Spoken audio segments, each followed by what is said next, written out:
Merci, Monsieur le Président. Monsieur le Président, ma question s'adresse à Monsieur le Premier ministre.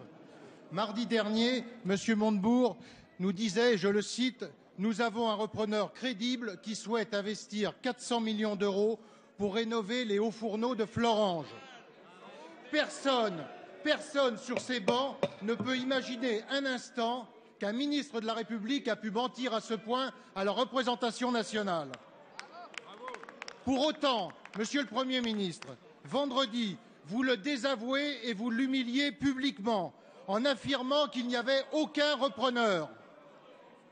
Vous portez, Monsieur le Premier ministre, la responsabilité d'un double échec. Tout d'abord, l'échec de Florange, puisque vous avez confirmé que les hauts fourneaux ne pouvaient pas redémarrer dans un avenir prévisible.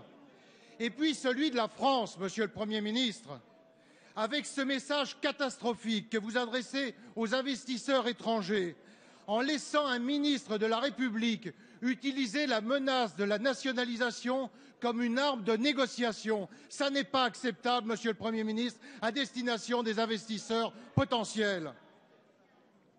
Monsieur le Premier ministre, je vous demande de vous expliquer solennellement sur 3 points.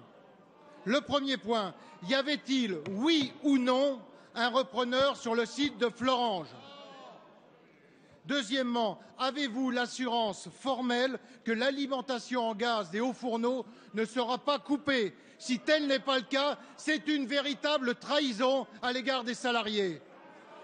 Et troisième point, Monsieur le Premier ministre, la presse évoque un accord secret qui vous lierait avec Monsieur Mittal sur des investissements qui seraient faits sur un site proche de Nantes. Pouvez-vous, oui ou non, démentir immédiatement cette information? La parole est à Monsieur le Premier ministre.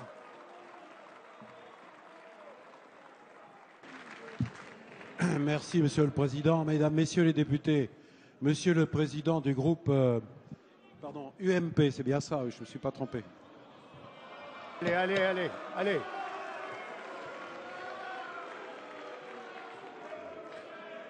Monsieur Jacob, comme vous êtes quelqu'un qui a de la mémoire, vous vous souvenez sûrement qu'en 2006, dans le cadre d'une OPA hostile, Monsieur Mittal et son groupe se sont portés acquéreurs d'Arcelor.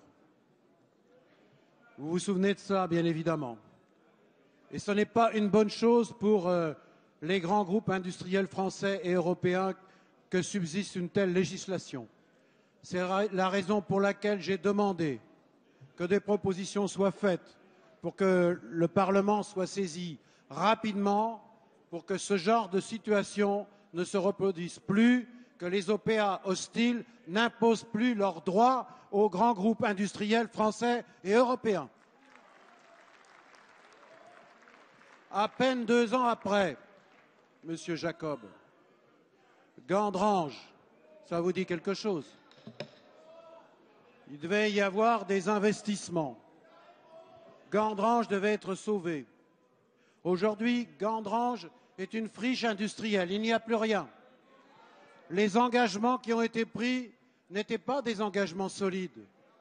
Pourquoi n'étaient-ils pas des engagements solides? Parce que ces engagements étaient conditionnés à la situation du marché de l'acier. Eh bien, les engagements que mon gouvernement a obtenus de M. Mittal aujourd'hui n'ont rien à voir. Ce sont des engagements sans condition qui ont un premier objectif, la préservation des emplois et l'avenir d'un site industriel. Quant aux attaques assez basses que vous venez d'exprimer, me concernant personnellement, comment pouvez-vous imaginer un instant, que lorsqu'en tant que chef du gouvernement, je prends des décisions, je ne les prendrai pas dans l'intérêt national et de tous les territoires? Vous avez rapporté des mensonges, je tiens à les démentir de la façon la plus solennelle. Parce que ma conception de l'État, c'est de me préoccuper pas seulement d'un site, et s'agissant de la sidérurgie, je me suis préoccupé avec le gouvernement de 3 sites. Le site de Florange, le site également de Dunkerque et le site de Fos-sur-Mer.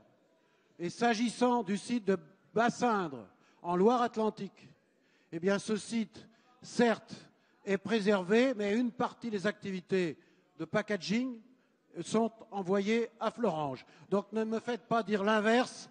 Toutes les décisions qu'a prises le gouvernement, c'est dans l'intérêt général pour préserver l'emploi partout. Et je rappelle que le groupe dont vous parlez a 20 000 emplois en France et que l'intérêt des Français, c'est que le gouvernement s'occupe de l'emploi partout. Et ce n'était pas la même chose avec votre majorité.